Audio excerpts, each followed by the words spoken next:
Mr. James, on Saturday morning at 10:03 a.m., you were observed coloring a picture of a dinosaur. Is that true? Yeah? Can we go to recess? Even though your mom had repeatedly asked you to clean up your toys, you disobeyed her and colored anyway?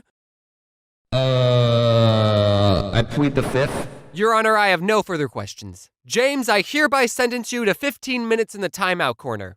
I'm not going back to timeout! I'm no scientist, but I think moms play a very important role in society. Without moms, who would drive us to soccer practice? Who else would tell us that it's not okay to eat cupcakes for breakfast? And who else would point at construction workers and say, "That's why you need to get a college education, James"? Oh, and I guess they also give birth to you and take care of you, but anyone could do that. Now, before I talk about how I was raised, I just want to give out this disclaimer that my mom is a great mom. She loves me. At least, she used to. If you asked me when I was 15 if my mom was a good mom, 15-year-old me would have said, no. Okay, but when I was little, I'd be talking with my friends, and we would be talking about our parents, and they would say stuff like, yeah, my mom lets me stay up till midnight, and she lets me play really graphic and vulgar video games. Yeah, my mom doesn't care if I wear clothes with skulls on them, and she lets me eat an entire tub of ice cream for dinner. My mom lets me play with knives. And I used to think that their moms were so much cooler for letting my friends have that much fun. But now, as an adult, I realize the sad truth, that these kids' moms weren't cooler, they just cared about them less. I'm not saying every mom out there is perfect, but a mom who takes the time to make a responsible member of society is pretty high up on the good mom list. Anyways, I love you, Mom, and now I'll immortalize and monetize some of that love. When I was younger and still in need of adult supervision, my mom would take me and my twin sister out to run errands with her. And as you would expect, we were rowdy and wanted to do our own thing. But my mom was prepared for this. She would bring 2 plastic baggies filled with 10 M&Ms, and every time my sister or I misbehaved, she would eat an M&M right in front of us. And she made sure we saw her eat our M&Ms. She didn't give us a warning either. If we did anything remotely bad, she would say, hey, look at me. And I think that parenting technique is the psychological reason that M&Ms are my favorite candy bar. I'm a good boy.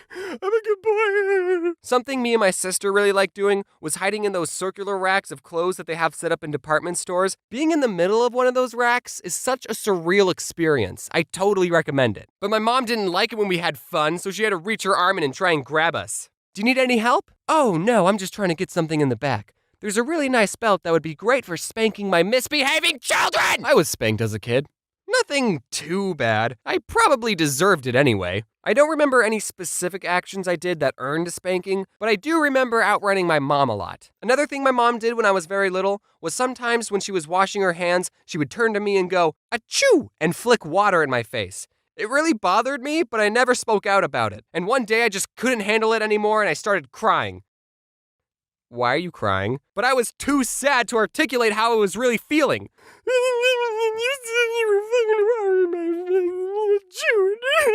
If you ask her about this today, she'll say that she doesn't remember doing that sneeze gag ever, but I remember it vividly. So to get back at her, I put a rubber band around the dish sprayer so when you turn on the sink, it would spray water at you. Come to think of it, I do remember one reason I was spanked. Every time one of my siblings insulted another sibling or told them to shut up, we would have to pay them 50 cents. This resulted in a really weird dynamic when it came to insults. We would get excited when someone called us a name.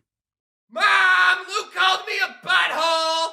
That's 50 cents! Woo! I'm rich! But sometimes us kids would just be messing around with each other and we didn't really mean the insults. So we would feel bad taking someone else's 50 cents. Like someone would say, hey, James, what's 6 plus 6? And I would say, 9, idiot. And my mom would hear me and say, James, that's 50 cents. And my sister would feel bad, so she would insult me back and say, James, you're an unpleasant person.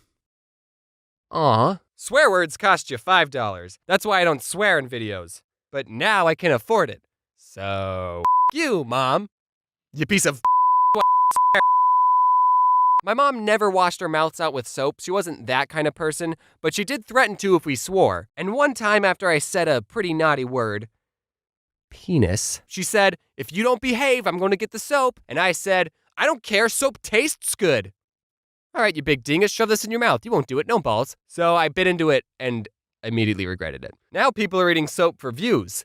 So I guess we never grow up. Did anyone else's parents put a password on the family computer? Because my parents did, and I didn't know we were the only family that did that. We had a rule in the house that we were only allowed to be on the family computer for however long we read a book for. But luckily, I would just read a book for 15 minutes, get my mom to type in the password, and then she would just forget that I was on the computer and let me stay on for hours. And I played a lot of Neopets and RuneScape. Also, I wasn't allowed to have a TV or a computer in my room because then I would have easy access to inappropriate animes. When I was little, cell phones were a thing, but my mom didn't let me have one, so I had to talk to all my friends over a landline. I hope I don't have to explain what that is, because that would make me feel really old, and I'm supposed to be in the prime of my life. But basically it meant if I was upstairs in my room talking to a friend, my mom could grab a phone downstairs in the kitchen and just join in our conversation completely uninvited. It didn't matter who I was talking to, I'd be having a conversation like this. I think the reason I internalize and hide away all my problems is because of how invasive my mom is in my personal life. James, get off the phone and do the dishes. Mom, I'm on the phone! Wow, I can't believe you said that to the person who gave birth to you. So what are you two losers talking about? Luckily, I would almost never be talking to a girl. So at least that didn't happen. This other time, my mom was giving me and my sister a ride to school, and on the radio, she was listening to the worst subgenre of rock music, Christian rock. Just kidding, you can like whatever you want. Anyway, we were pulling up to the school, and I told my mom to turn the music down. What? Why? Because I don't want people to think I listen to this, Mom. You see, I was in junior high, so I cared a lot about what other people cared about. So she turned the music down, but as we stepped out of the car, she turned the volume all the way back up and blasted the music for everyone to hear. Jesus, take the wheel! Take it from me! Looking back at the situation, I think that's pretty hilarious. GG, Mom. These aren't all the times my mom embarrassed me, but those are all the ones I'm going to include in this video. I didn't even mention the time when I was 4 when my twin sister wanted to do ballet lessons, but she didn't want to do them alone, so my mom signed me up for lessons too. But that's a story for another video. And that video will be titled, Top 10 Reasons I'm Gay. That was a joke, Mom. Love you, Mom. You made me like this. And there you have it, everyone. That was my mom. Again, I just want to say that despite whatever I say in my videos, that my mom is a great mom. I wouldn't be here without my mom. She also reads all my scripts, so all of my videos are James's mom approved. Okay, well, I shouldn't say that. She does tell me to take out a lot of jokes, and I'm like, no, they're funny. And also, speaking of my mom's birthday is coming up. So happy early birthday, Mom. And if you guys wanted to wish her a happy birthday, that'd be cool too. I was serious when I said these aren't all the times my mom embarrassed me. I definitely have enough material to make a part 2. Again, I love you, Mom. Thanks for not being one of those moms that are like, no, you're not allowed to be an artist. You have to finish college and be a doctor. In other news, if you can't get enough Odd Ones Out videos, then you should check out the Odd Twos Out. A couple days ago, I posted a video where I answer riddles, so that was a lot of fun. Also, thank you to my 4 colorers who helped color this video. You guys should all check them out. And if there's anything you should take away from this video, is that you should always call your mom. And wear your seatbelt.